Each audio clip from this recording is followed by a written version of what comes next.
speaker is Lana Goldberg, who is an environmental justice and Indigenous solidarity organizer in Toronto. She's been organizing against Enbridge Line 9 pipeline for 2 years through Rising Tide Toronto and the Toronto Coalition Against Line 9. She is also completing a master's degree in political science at York University. Thanks, Tobin. So this information you heard from Lindsay is partly why we're organizing against Line 9, but I do want to start with the bigger picture, and that's the Tarsands themselves. The basic points in terms of why we're organizing against Line 9 is that the tar sands are poisoning Indigenous communities living downstream from operations. Many communities are seeing very high rates of rare cancers. And also cultural practices are being threatened because people are no longer able to hunt, fish, trap, and collect medicinal plants as they've done for tens of thousands, maybe more years. And also, of course, there are the climate impacts. The tar sands are Canada's biggest source of greenhouse gas emissions, the fastest growing source of greenhouse gas emissions. And so this is why people are organizing against the tar sands across the continent. And of course, there's organizing right at ground zero in northern Alberta. Some of that is legal challenges against new mines. So for example, the Athabasca Chipewyan First Nation is opposing a few new mines based on their treaty rights. There's also the Beaver Lake Cree, which is challenging 17,000 mines that have been approved already. And there's other actions as well, like the healing lock that happened for 5 years. But also, there's this pipeline resistance. And the logic behind the pipeline resistance is that if we can stop pipelines going in all directions, then it makes it very difficult for companies to export the tar sands dilbit because the pipelines are the easiest way to get it out in contrast to rail. And so if we can stop these pipelines, there's less ability to export the product, and it is all for export, and therefore less of an incentive to develop new mines and for the tar sands to expand. And so we've seen, probably folks here have seen organizing against many of the pipelines. And actually I want to mention that we know that this works. So just this year, 3 new tar sands pipelines have been shelved, partly because of the lack of pipelines to get the product out. And in this case, and I'll mention the projects, it's worth mentioning, it's Shell's Pierre River Mine, Total's Jocelyn North, and Statoil's Corner project. And in these cases, it was because of the Keystone XL pipeline and the Northern Gateway pipeline. And in these cases, it was just a delay. So for example, Keystone XL has been delayed for 6 years, and this alone has led to this lowering of investor confidence, which shows us that just delays themselves are very significant in terms of stopping the expansion. And of course, canceling projects would be even more impactful. So the idea is if communities everywhere stop pipelines going in all directions, then we create this chokehold and the tar sands cannot expand. And just to give a brief overview for folks who may not be following, the big picture is that going westward, there's the Enbridge Northern Gateway pipeline. This is a pipeline from Bruderheim in Alberta to Kitimat, British Columbia. Probably people have seen the resistance coming from Indigenous communities and environmental groups there. I would say the most powerful resistance is at the Unistoten camp on Wet'suwet'en territory, where people are physically stopping the construction of pipelines by building cabins on the line of pipelines, including Northern Gateway. Then we have Kinder Morgan, which folks have probably seen in the news recently. There's an ongoing blockade. People are getting arrested. This is a very inspiring movement, and actually Kinder Morgan has apparently left the area for now.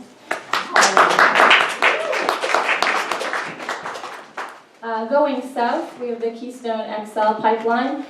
Three phases of it are already operational, and the 4th phase is awaiting approval.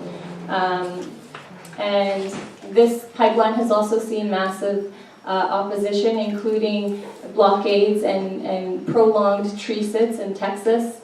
People organizing all along the line, really, and recently a self-proclaimed Cowboy and Indian Alliance, which spent time in Washington, D.C. doing various actions.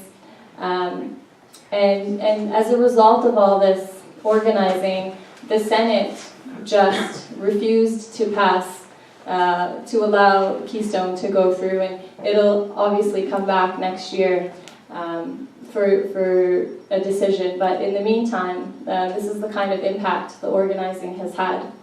And then going eastward, we have Energy East. This would be the biggest pipeline to date. It goes from Alberta to New Brunswick and would be moved beyond as well. NGOs are just starting to organize, and communities are expected to be organizing as well. And then we have Line 9, which is what I've been working on for the last 2 years. And this is a smaller project, but still extremely relevant, because if it goes online, it would also allow for tar sands dilbit to be exported, and therefore would allow the expansion of the tar sands project. Line 9 is a 40-year-old pipeline, so it's different from some of the others. It was built for regular crude, regular oil, and now Enbridge is reversing the flow in order to send tar sands dilbit and fracked back-end crude from Sarnia to Montreal. And from there, it would go into the U.S. and then for export across the ocean. And we know this because Line 9 is actually a reincarnation of the Trailbreaker project. This is a project that would connect Line 9 to the Montreal-Portland pipeline through New Hampshire, Vermont, and into Maine. And this project was shelved in 2008 due to the recession and possibly due to the resistance to it. And now it's been brought back under a new name, chopped up into pieces to disguise the project. But of course we know that it's a tar sands pipeline. We know this is the intention. The first section of the pipeline from Sarnia to Montreal was approved in the summer of 2012, and the second part, which we've been organizing around from Westover to Montreal, was approved by the National Energy Board earlier this spring. And in addition to the concerns around the tar sands themselves, there are a lot of local concerns, as there are for all of the pipelines. According to a pipeline safety expert by the name of Richard Kuprowitz, Line 9 is 90% likely to rupture in the first 5 years of operation. You can see this in an article in DSMOG. And this is problematic because the pipeline goes through 18, or close to, or through 18 First Nations communities, which I'll talk a bit more about. It passes through densely populated cities like Toronto. In Toronto, it goes through the Jane and Finch area and many other racialized communities in Scarborough and Mississauga and such.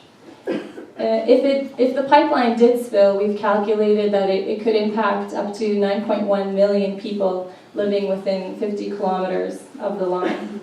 And it also runs through numerous rivers that drain into Lake Ontario, which millions of Ontarians depend on for drinking water. That would be at risk. So why is there so much concern about a spill, and why is it so likely? Well, the reason is that the pipeline, as I said, was built for regular oil, not for the much heavier dilbit. And the difference is that tar sands dilbit is much heavier, so it has to be transported at a higher temperature and a higher pressure, and it's more corrosive, so it's more likely to lead to ruptures in the pipeline. And when it does spill, it has a greater impact on people because it has to be, the dilbit is mixed with condensate that contains carcinogens. So when it spills, these carcinogens evaporate into the air and make people sick. And the last difference is that when it spills, it's much more difficult to clean up because tar sands dilbit sinks to the bottom of water rather than come up to the top as regular oil does. Like the Kalamazoo, that's what happened. Exactly. This is all of these things we saw in the Kalamazoo River spill 4 years ago. This is a pipeline that's almost identical to Line 9 in age and structure. It's also an Enbridge pipeline, also carrying tar sands. And after the spill, people up to 50 kilometers away reported getting headaches, nausea, and respiratory problems. And actually, since then, 17 people have been reported to have died in related causes. And 4 years later, and $1 billion later, the spill has not been cleaned up. Workers have not been able to clean it up because it has sunk to the bottom of the river. And it's essentially a dead river and the ecosystems around it. So this is what we're expecting to happen here in Ontario and Quebec, and it's a matter of when, not if.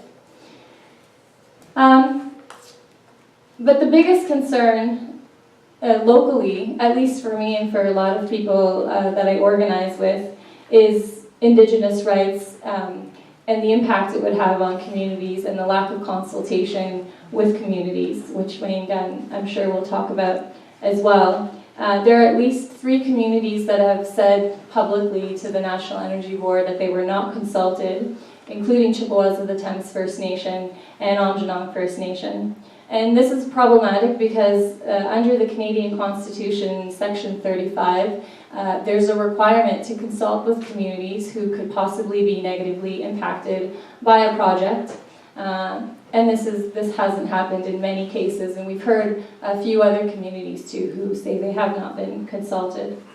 And also the pipeline, the impacts that it would have and the lack of consultation is also violating a number of treaties locally. According to the Not Worth the Risk report, which is a report about the National Energy Board hearings on Line 9, Line 9 violates treaties such as the Truro Wampum, the Nanfan, the Haldeman Treaty, Simcoe Deed, and the Huron Tract Treaty, among others. So for all of these reasons, people are organizing across southwestern Ontario and Quebec. The Line 9B portion of organizing started about 2 years ago, just over 2 years ago. And in Toronto, we started with teach-ins, doing small actions like at Peter Kent's office. Then we moved into trying to come up with joint strategies with people across the province. So we held 2 gatherings in Aamjiwnaang. People came from all across the province. And in connection to those, we did 2 actions, a toxic tour of Chemical Valley, and then Vanessa, who's here, interrupted a bitumen conference. Maybe folks saw that. And then as awareness was raised and it was covered in the media, more groups were formed. So Rising Tide Toronto, which I'm a part of, was maybe the first group to start with organizing on this. And then East End Against Line 9 it developed, and West End Against Line 9, and other community groups. And these groups then did outreach in their areas, doing talks and tabling at local events and going door to door and so forth. And once there were a few of these groups, we developed a Toronto Coalition Against Line 9, where we would get together once a month to update each other on activities and coordinate some of our actions. And the first action that we all came together on was a big No Line 9 rally during the National Energy Board hearings. The night before, this was maybe more significant, Idle No More Toronto and supporters and a bunch of us interrupted the National Energy Board hearing process and led to an eruption of singing and dancing, which the National Energy Board people were very frightened of and ended up running out of the room in horror that we were singing and dancing. And so this direct action got a lot of media attention, and so I think that's why we got a lot more media the next day at the rally. And so we had 800 people in attendance in the pouring rain. There were 50 groups that endorsed the action, and this was a big moment for the campaign in terms of raising awareness. And then in the winter, we moved into some lobbying, which isn't my favorite thing, but sometimes necessary. We were pushing for an environmental assessment because, as some people may know, the Harper government canceled the requirement for environmental assessments on pipeline projects. So now it's up to provinces to do these assessments. And it's not because we thought it would stop the pipeline, but it would buy us more time, and it would bring out more information and raise more awareness. So we did a lot of things around that.